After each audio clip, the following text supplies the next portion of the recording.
جی وعلیکم السلام. Thank you. ریاض، سب سے پہلے تو میں آپ کی طرف آنا چاہوں گی کہ اس کیس کے حوالے سے بہت یہ سوال ایک ہو رہا ہے کہ کیا یہ سرپرائز کے طور پر لیا جائے یا اس کے حوالے سے کوئی کارروائی پچھلے چند دنوں میں چل رہی تھی؟ بالکل یہ کئی دنوں سے نہیں کئی ماہ سے یہ چل رہی تھی اور اس کی بڑی ملیٹریلی اور سیاسی طور پہ اور قانونی طور پہ بہت زیادہ اس کی امپلیکیشنز ہوگی. آنے والے دنوں میں اور مہینوں میں ہمیں بہت کچھ دیکھنے سننے کو ملے گا اور عدالتی کارروائیوں میں ہمیں اس کا عکس بھی نظر آئے گا.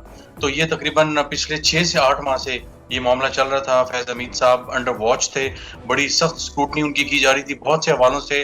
اور حال ہی میں جو بہت سی جو کچھ گرفتاریاں ہوئی ہیں پاکستان تحریک انصاف کے اراکین کی اور سیکریٹریٹ پہ جو چھاپا وغیرہ لگا ہے اس سے جو پی ڈی آئی کا سیکریٹریٹ تھا تو اس سے کچھ چیزیں اور معاملات جو ہیں وہ جڑتی تھیں فیض حمید صاحب سے کہ وہ اب بھی جو ہے وہ پی ٹی آئی سے کسی نہ کسی حوالے سے رابطے میں تھے اور انہیں مختلف ہدایات دے رہے تھے مختلف اسٹریٹجیز کے حوالے سے. یہ بھی اس طرح کی باتیں بھی سامنے آ رہی ہیں. اور اس کے ساتھ ساتھ ظاہر ہے جو نجی ہاؤسنگ سوسائٹی والا معاملہ ہے اس کو تو میرا خیال ہے کہ بطور کور لیا جائے.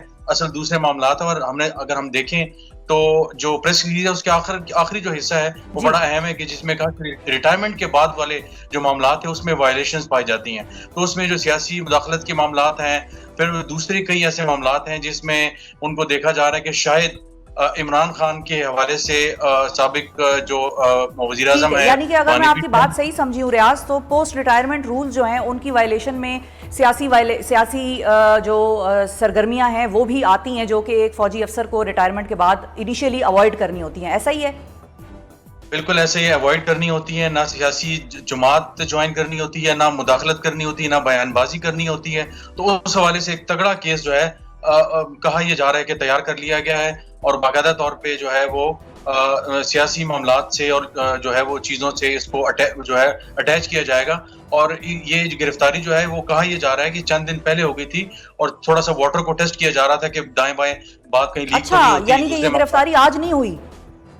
جی بالکل, تقریباً کہا جا رہا ہے کہ 3 دن پہلے یہ گرفتاری ہو گئی تھی اور اس کے بعد جو ہے فارمل اناؤنسمنٹ جو ہے وہ آج کی گئی ہے.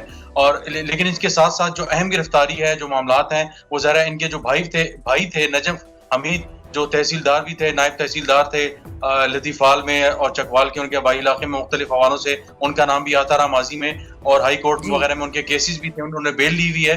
تو ان دیکھا جائے گا کہ ان کے حوالے سے کیا دیکھا جاتا ہے. لیکن فی الحال جو فوکس ہے وہ فیض حمید صاحب کے حوالے سے اور آنے والے دنوں میں ہمیں بہت سی چیزیں جو ہے وہ انفولڈ ہوتی نظر آئیں گی. اچھا, لیکن ریاض میں آپ کی طرف ایک پوائنٹ پر آؤں گی. مجھے ایک چیز سمجھ میں نہیں آئی کہ یہ جو 3 دن کا آپ کہہ رہے ہیں کہ 3 دن پہلے مطلب ذرائع کے مطابق 3 دن پہلے گرفتاری ہو گئی تھی اور 3 دن بعد اس کا اعلان کیا گیا, یہ چیز کچھ سمجھ میں نہیں آئی کہ ایسا کیوں, یہ گیپ کیوں لیا گیا اناؤنسمنٹ کرنے میں؟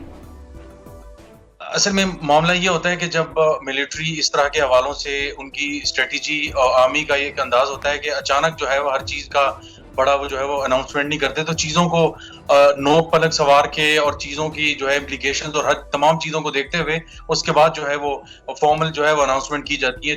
ہمیں جو بظاہر ایک چیز نظر آتی ہے کہ اس کی اناؤنسمنٹ آج ہوئی ہے, لیکن ہفتہ 10 اور 15 دن پہلے باقاعدہ اس کی چیزیں جو فائنلائز ہو چکی ہوتی ہیں اور ویٹ کیا جاتا ہے رائٹ مومنٹ کا, تاکہ جو ہے ظاہر نیوز ویوز بھی بنائی جا سکیں اور اوور آل جو ہے وہ چیزوں کی جو ٹائمنگ ہے وہ بڑی امپورٹنٹ ہوتی ہے.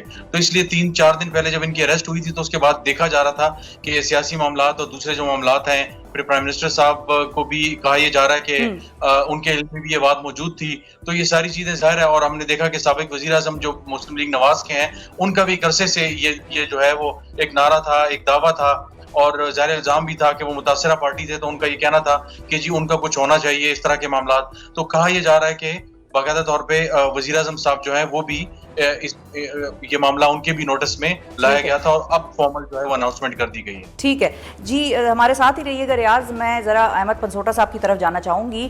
احمد صاحب یہ بتائیے کہ اب یہ پروسیجر کیا ہوتا ہے, اور چونکہ کورٹ مارشل کی کارروائی ان کے خلاف شروع کر دی گئی ہے, تو مارشلز کی حوالے سے کیا تاریخ ہمیں پاکستان کی ملتی ہے اور اس کا پروسیجر بیسیکلی ہوتا کیا ہے؟ جو ہمارے بیسکلی مجوزہ قانون جس کو گورن کرتا ہے وہ پاکستان آرمی ایکٹ 1952. اس سے پہلے ہمیں یہ دیکھنا ہوگا کہ سپریم کورٹ کے ایک فائنڈنگ تھی اور اس فائنڈنگ میں یہ آیا تھا کہ بظاہر ایسے نظر آتا ہے کہ انکوائری کی ضرورت ہے ود ریسپیکٹ ٹو جنی فیض حمید. اور وہ انکوائری کرنی ضروری تھی جو کہ انہوں نے اپریل میں کی. اس کو کنڈکٹ کرنے کے بعد جو ہمارا ملٹری ایکٹ 1952 اسی میں ہی سیکشن 84 87 یہ بیسکلی آپ کو بتاتے ہیں کہ آپ کا power to convene a general field court martial ہے, اس کو بیسکلی ایک ٹرائل کی طرح ہی کنڈکٹ کیا جاتا ہے.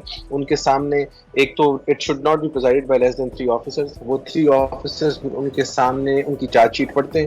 اس چارج شیٹ کو اگر تو وہ ایکسیپٹ کرتے ہیں تو پھر سیدھا سزا ہو جاتی ہے, اور اگر ایکسیپٹ نہیں کرتے تو پھر اس کے اوپر ایک ٹرائل ہوتا ہے جس میں ایویڈنس وغیرہ ریکارڈ ہوتا ہے. بٹ یہ سارا پروسیس بڑا جلدی ہوتا ہے. اور اس کے بعد غالباً سیکشن 113 ہے جس میں اس کو اپیلیبل بھی ہے, اور جس میں سینئر آفیسرز اس کو سنتے ہیں غالباً بریگیڈیئر اور جنرل لیول کے, اور وہ اپیل سننے کے بعد پھر یہ فائنل ہوتی ہے. اب اس میں بہت ساری مائنر پینلٹیز بھی ہیں, میجر پینلٹیز بھی ہیں. میجر کے اندر آپ کو ڈیموشن بھی ہے, آپ کا رینک لیا جا سکتا ہے, یہ کیا جا سکتا ہے کہ ابھی کبھی اخذ نہیں کیا جا سکتا کہ آپ ایز لیفٹیننٹ جنرل ریٹائر ہوئے تھے.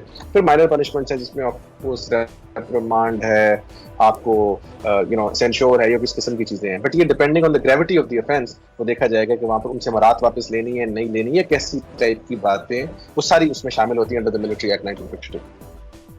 صحیح. اچھا احمد صاحب یہ بھی بتائیے گا کہ کورٹ مارشل کے لیے کیا یہ ضروری ہے, کیا یہ پری ریکویزٹ ہے کہ گرفتاری ہونی ہوگی اس شخص کی, یا وہ بغیر گرفتاری کے بھی اس کا کورٹ مارشل کیا جا سکتا ہے اگر it's just on the disciplinary grounds?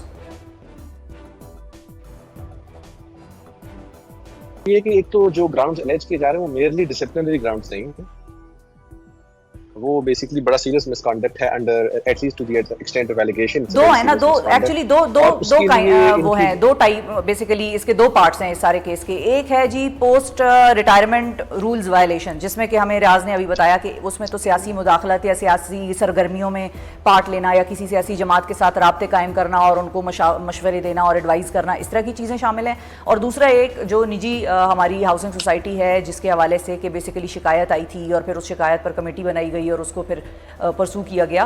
تو یہ تو دو, ایک فائنینشیل کرائم کی صورت ہمیں نظر آ رہی ہے اور ایک اس میں ہمیں رولز کی وائلیشن نظر آ رہی ہے. دونوں کیسز میں جی فائنینشیل کرائم بھی بڑا سیریس ہے, رولز کی violation leads to violation of his oath اگر یہ بات درست ثابت ہوتی ہے.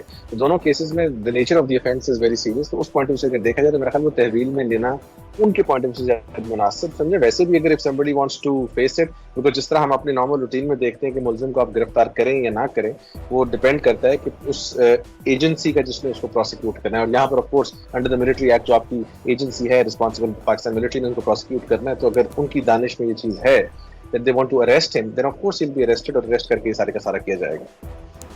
صحیح ہے, صحیح ہے, ٹھیک ہے. اچھا ریاض آپ کی طرف میں آؤں گی کہ جب ابتدائی طور پر یہ پٹیشن فائل ہوئی تھی اور یہ شکایت درج کرائی گئی تھی ان کے خلاف, تو 2017 کا یہ غالباً ڈیٹ ہے, مئی 12 2017, اور یہ سپریم کورٹ میں پٹیشن فائل کی گئی تھی. تو اس وقت یہ ساری کارروائی کس طرح سے ہوئی تھی؟ کیونکہ ہمیں تو مختلف کچھ جگہیں ایسی بھی ہیں جہاں پر میں نے پڑھا ہے کہ ان کو کلیئر کر دیا گیا تھا یا شاید اس وقت اس انکوائری سے کچھ زیادہ نہیں نکل سکا تھا. تو یہ چیزیں کہاں ٹرن اراؤنڈ ہو گئیں ان کے خلاف؟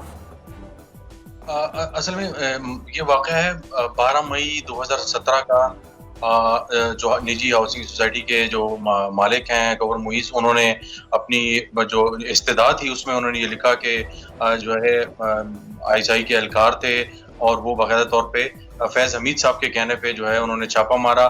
400 تولے سونا اور اس طرح لاکھوں کی جو نقدی تھی وہ اپنے ساتھ لے گئے اور باقاعدہ طور پہ ہراساں کیا گیا. اس کے ساتھ ساتھ دوسری باتیں بھی ہم جو ہے وہ بعد میں جو ہے وہ سامنے آتی رہی, جس میں تھا کہ جی بہت سے پلاٹوں کے حوالے سے اور سوسائٹی کے کچھ حصے کے حوالے سے جو کہا جا رہا تھا کہ جی فلاں بندے کو دے دیے جائیں, فلاں بندے کو دے دیے جائیں. اور ظاہر ہے میری کچھ لوگوں سے بات ہوئی تھی اس وقت بھی اور کچھ دن پہلے بھی, میں اس سوسائٹی میں اتفاق سے گیا تھا تو یہ بات وہاں بھی ڈسکس ہوئی تھی اور بالکل انہوں نے کہا تھا کہ یہ معاملہ اس وقت بڑا سنجیدہ تھا اور یہ بڑی مشکل سے انہوں نے رجسٹ کیا تھا.